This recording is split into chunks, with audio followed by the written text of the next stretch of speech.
Again for your week 2 Indianapolis Colts scouting report for the Fantasy Football Network. So the Colts travelled to Jacksonville to take on the Jaguars, and we actually haven't won there since 2014, so it's time we break this curse.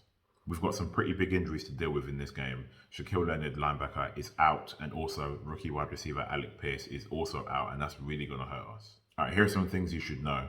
I mentioned one earlier. The Colts haven't won in Jacksonville since 2014, and but Matt Ryan has a 4-0 record against the Jags, so that bodes well for the Colts in this weekend's game. And the scoreline from last year, 26-11.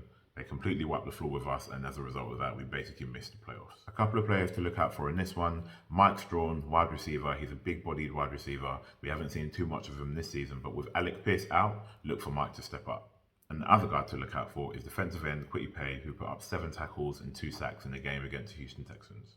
For fantasy, if you're looking for someone to start, Jonathan Taylor always, you never take him out of your lineup. He's guaranteed to get you maximum points every single time he touches the field, so he's always a lock. And I'd start the Colts defense. This is a huge game, a big statement game after we basically flamed out against the Texans, and the defense are going to put on the show, so get them started in your lineups.